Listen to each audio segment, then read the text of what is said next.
The fourth Muslim backpacker, Hasib Hussein, who has been blamed for the number 30 bus bombing, is reported to have been seen wandering around London, going into McDonald's and eating a beef burger.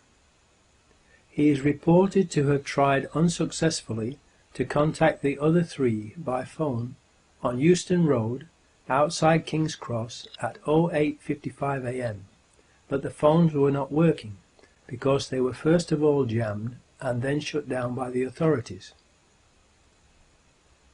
What happened to him?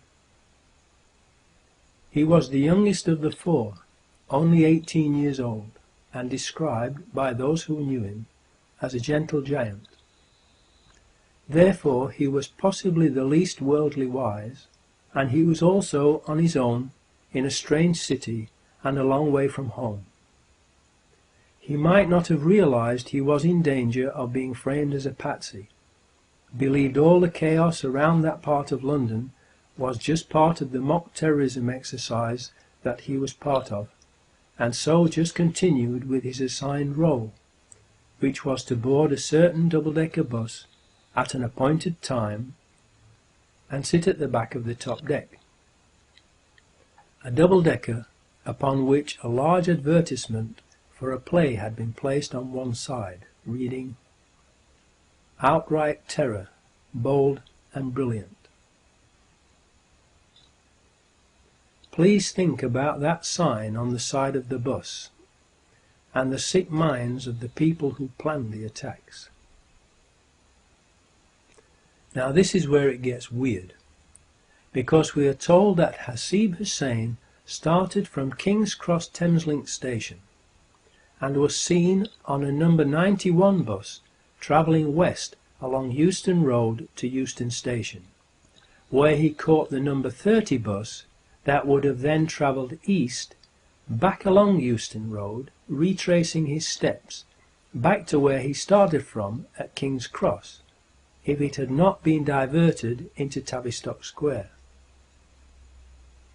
Why would someone carrying a large, heavy backpack do that, unless he was following a script, written by someone who knew in advance that that particular number 30 bus, registration LX03BUF, would be diverted into Tavistock Square, and that Hasib Hussein would therefore not be able to get on it at King's Cross Thameslink, which is where he had arrived at on the train from Luton?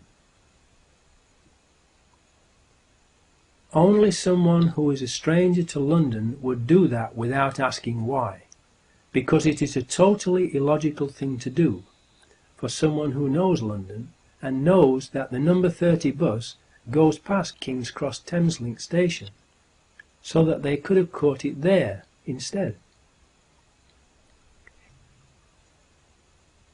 It would have been a complete waste of time, energy, money, and an unnecessary risk to take, and thus a totally illogical thing for a real terrorist to do. It now gets unbelievably weird, because the number 91 bus that Hasib Hussein is reported to have taken from King's Cross along Euston Road to Euston Station to board the number 30 bus, registration LX03BUF, that got diverted into Tavistock Square, actually goes to Tavistock Square. So, if he wanted to get to Tavistock Square, he could just have stayed on the number 91 bus and been sure of getting directly to Tavistock Square. The number 91 bus route goes from King's Cross to Tavistock Square.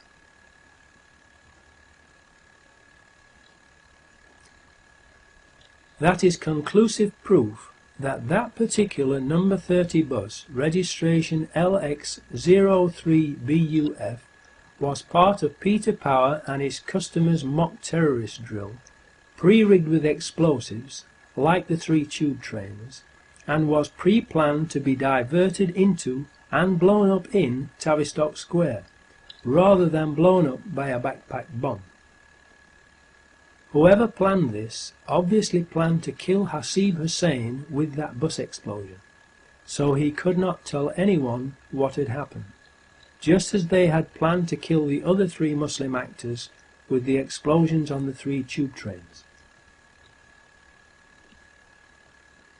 At 0900 am, a number 30 bus, registration LX03BUF, left Marble Arch on its return journey to Hackney Wick.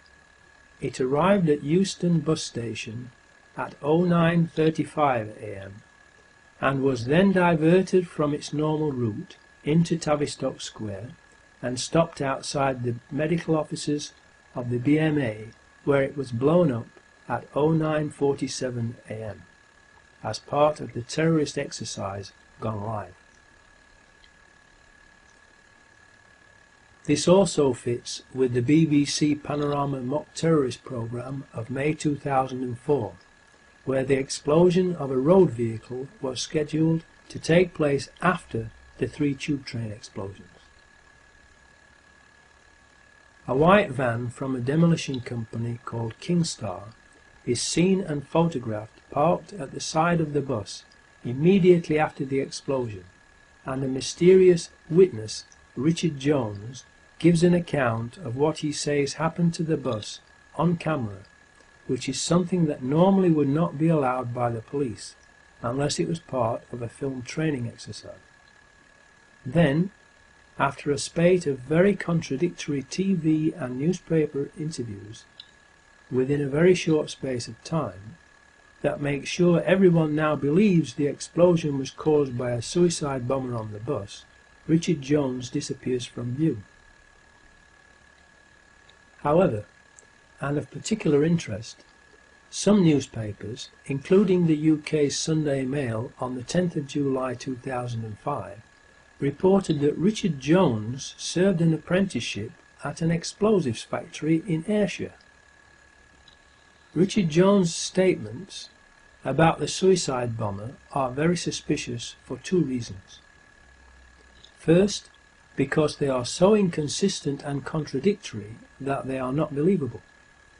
And second, because criminals usually accuse someone else to divert attention away from themselves. Is that what Richard Jones did?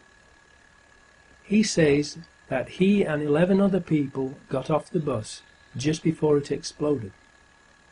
Were the 12 of them a team, with the other 11 there to cover up what Richard Jones was doing as he planted a bomb? Another strange statement he made to the Sun newspaper, reported in the 8th of July 2005 edition, is that he got off the bus because he had reached his destination. How could he possibly have reached his destination on a bus that had been diverted from its normal route, unless he was part of the mock terrorism exercise team and got off the bus as planned in Tavistock Square after planting a bomb just before it was detonated? Does he work for Kingstar? Kingstar, whose white van was parked next to the bus, is a company that specialises in controlled demolitions, and Richard Jones said he served an apprenticeship at an explosives factory in Ayrshire. Was the Kingstar van there as part of Peter Power and his customers' training mock terrorism drill to supervise the mock explosion that became real? So, if Hasib Hussain was supposed to have been on that number 30 bus, registration LX03BUF, how would it be possible for him to get the exact bus that would get him to one of the 4 locations where the mock terrorist exercise would be taking place, when that bus was diverted from its normal route to Tavistock Square, unless he had been recruited to play the part of a mock terrorist and told exactly which bus to get, where and at what time by the people who organised the mock terrorism exercise and who knew the bus would be diverted to Tavistock Square?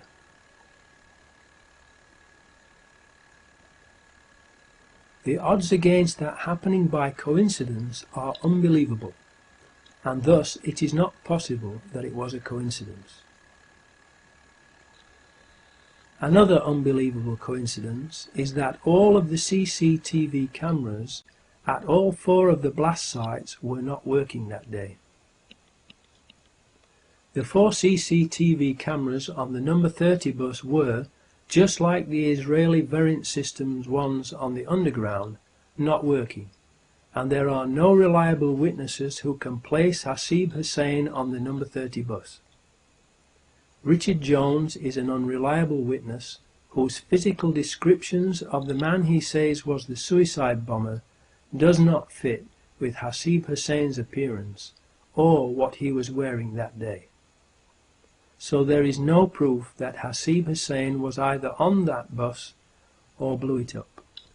Even so, he has been tried and wrongfully found guilty of blowing up the number 30 bus by the government-organized and controlled media machine, without a shred of real evidence. They claim to have found Hasib Hussein's ID in Tavistock Square. However, they also claim that ID from another of the 4, Mohammed Siddiqui Khan, was found in at least 2, some reports say 3, separate blast locations. He cannot possibly have been in 2 or all 3 locations at the same time, proving that these items were planted after the blasts. How could their IDs have survived suicide bomb blasts?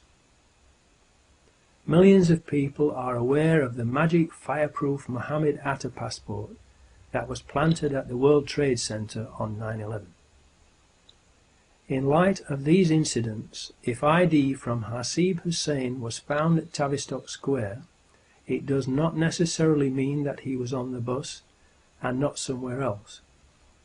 Or, if he was on the bus, that he blew the bus up. What has happened to the presumption of innocence, and being considered innocent until proven guilty and convicted by a jury of your peers in court, that has always been the mainstay of British justice?